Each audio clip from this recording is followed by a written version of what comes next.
Shields up, Iron Breakers. Rurikhan here coming at you with another video. Welcome back to Dauntless, and I'm bringing you guys another one of my weapon guides. Now, naturally, the only thing left at this stage of the game is the War Pike, because I actually had not unlocked the War Pike in the previous closed beta. The reason I didn't do that is because it was going to get a wipe, and I didn't feel like investing the time to do it. But having said that, it is actually pretty easy to unlock the War Pike if that is a weapon that you guys want to follow after.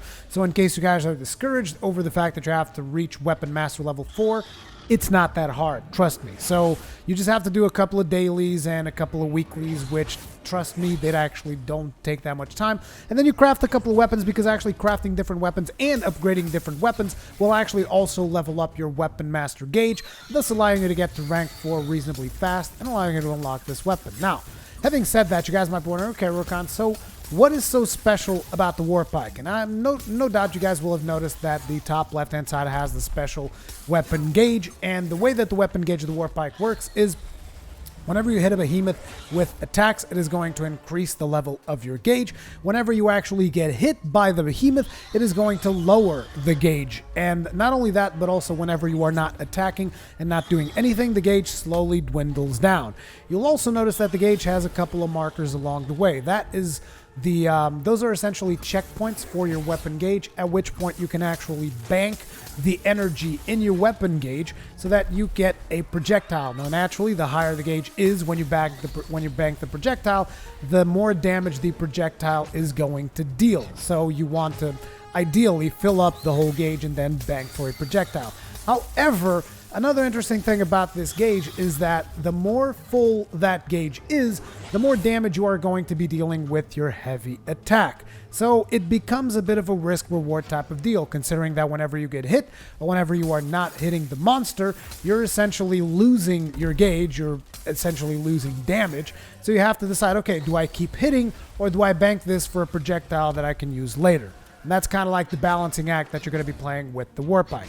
Having said that, let's take a look at our basic combos. Okay, so with the War Pike, when it comes to combos, it is actually fairly simple. You have your basic light attack combo, which consists of 4 attacks and then one final hit that you can actually hold down in order to continue spamming attacks. The problem with that final hit is that it actually consumes stamina, so keep that in mind. That is important because the other 4 attacks do not consume stamina, and the reason why I'm emphasizing stamina consumption so much is because your bread and butter attack with the War Pike is actually going to be the heavy attack. And the heavy attack will consume stamina, but for good reason. Heavy attack will build up your special meter much faster than your light attack, and also heavy attack will take advantage of that special meter by dealing more damage the higher the meter is. Therefore, like I said earlier in the video, becomes a bit of a risk-reward situation. It's like, hey, do I want to keep dishing out additional damage, or do I want to bank out my special gauge in order to get a projectile? Now, another special mechanic about the War Pike is that the more you hit behemoths, the higher chances you have of getting something called an ether wound. Now, the ether wound is going to tag a specific behemoth part, and thus increasing the damage that every slashing attack deals on that specific part. At least I believe that at this point it's only slashing attacks, but ultimately everybody hitting that particular part of the behemoth is going to be dealing additional damage. So not only you're dealing significant amounts of damage with this particular weapon, you're also increasing damage for your whole party. Now let's go ahead and do us a hunt so that you guys can actually see the War Pike in action and decide for yourselves whether or not this is a weapon that you want to use. Okay, so for this hunt, I figured I would go with a Shrike because it might give me a good opportunity to show you guys a little bit of booping using the War Pike's projectile, and also because I have a quest to kill like 5 Shrikes or something. So you guys can see that we opened up with the heavy attacks, and you guys will notice how much they actually level up our gauge. We're going to try to maintain our stamina as much as possible because naturally the heavy attacks consume the stamina. I'm going to let him do this animation, and now let's go in for the punish. Because you know that he roars immediately after that. Gonna move away. We're gonna load our projectile and instant booping. What's up? How are you doing, my friend? How you doing, Shrike? So we did use up our projectile. I know that I loaded up that projectile real fast and just instantly shot it. That's because kind of that's what you have to do if you want to showcase the boopage. Oh man, that was a bad dodge. My bad. Now you guys will notice that we lost like half of our special gauge the second we got hit by that. That's where the risk versus reward kind of really comes in. Wow, we busted him up. We also froze him up because we have a frost weapon this time around. Oh crap. Oof. You guys will notice that you can now see some of the ether wounds. I did commit a little bit too much of the animation. Move away from that. Now, whenever he's enraged, he has a tendency to do those attacks a lot. So let me see if I can catch one of those. Maybe... Nope. Now, the other thing is whenever you charge your shot, you can actually dodge to avoid it, like so. You charge it, and then you dodge. Oh, he actually hit me with that. Bastard. You gonna go for 2 more? No. He has an ether wound on his left arm, which means that if we focus that, we will actually deal additional damage. But since we're doing good damage now anyways, let me just load up another projectile. We now have 2 of them. Make sure to utilize the iframes whenever possible. Look at that. His whole right side, as well as one of his other legs, is marked. Now, if we were actually on a party of slayers right now, this would be super overpowered.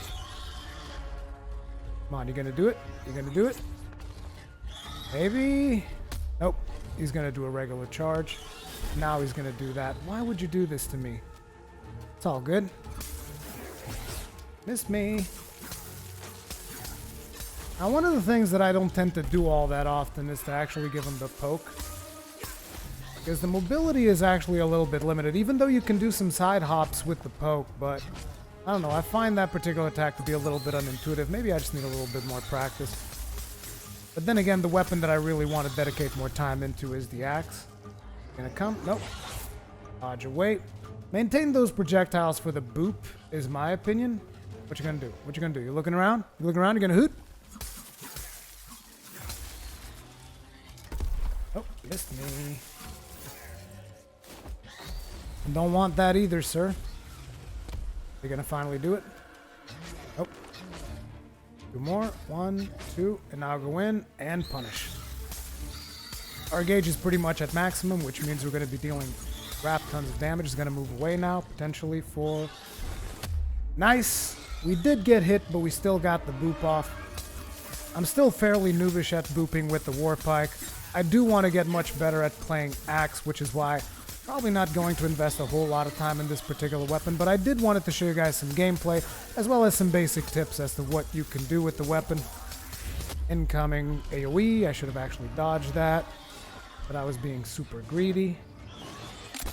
There's another boop right there. We actually broke off a part, which means he doesn't get stunned. Coming. Damn it, I dodged too soon. 2 shoes, Executus. Let's actually heal up. Damn. You're getting me a whole lot. We don't have a projectile, so let's dodge that. I do believe that you can still boop with the heavy attack, but I'm not 100% sure. Not to mention it's not nearly as safe. And there's another crack.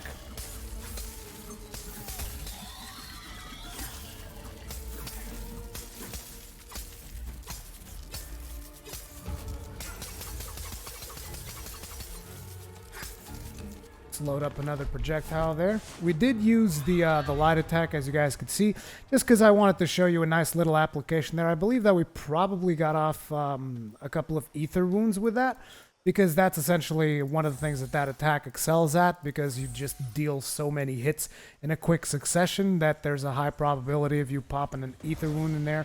And again, ether wounds are very useful for whenever you are playing with a party, even if you're playing by yourself, naturally, but whenever anyone attacks those parts of the monster that are marked by the ether, those parts will take additional damage, therefore making it easier for those parts to get broken. But we did break off most of those parts already, so the only thing left appears to be his, like, left hind leg over here. Let's go ahead and hit that a little bit as well.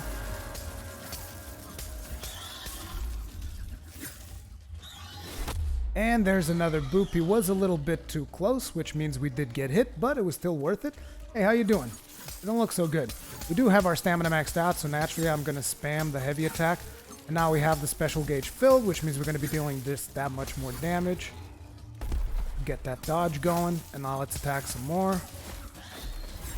Ah! That's one of the things. There's a lot of animation commitment to that heavy attack, which means I will get hit a lot of times because I'm one greedy bastard. But if you're not as greedy as me, you might actually make it off a lot better.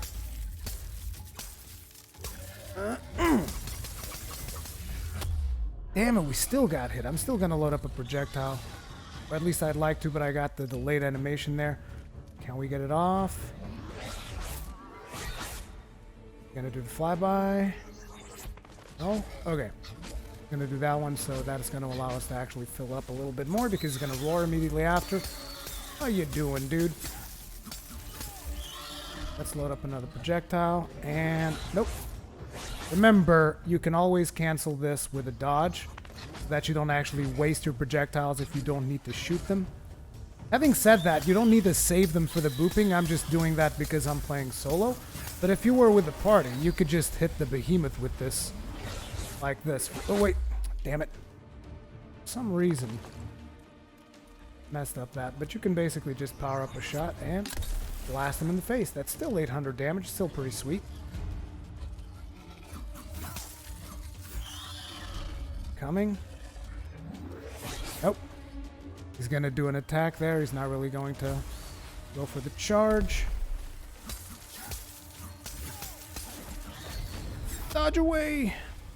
The commitment on that last animation is going to get me killed so many times against bigger behemoths. I know it. Not bigger, but tougher behemoths is what I'm going for. And he's going to leave again. No, Shrike. Don't scream. I'm your friend. Let's be friends, Shrike. Why don't you want to be my friend? Oh, oh, oh, oh. That.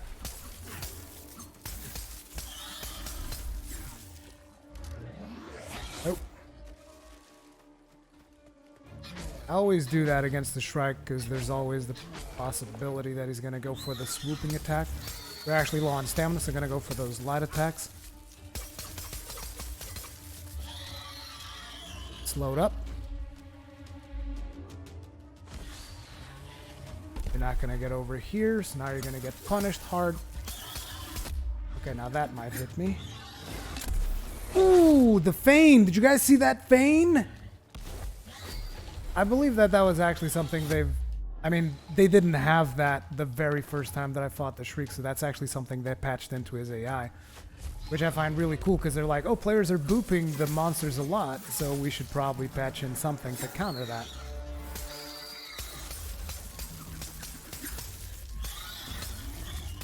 And he's dead.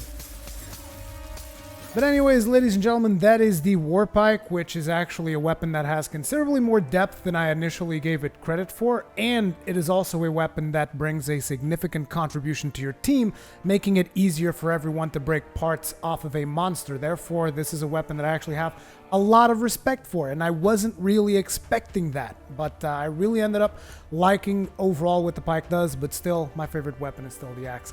Anyway, right about now, the end slate should be coming up, so if you guys want to watch another one of my videos, just click on it, and YouTube will do its thing and take you there. Otherwise, thank you guys very much for watching. I really appreciate all of your feedback and comments in the comment section below, and I'll see you guys in the next one.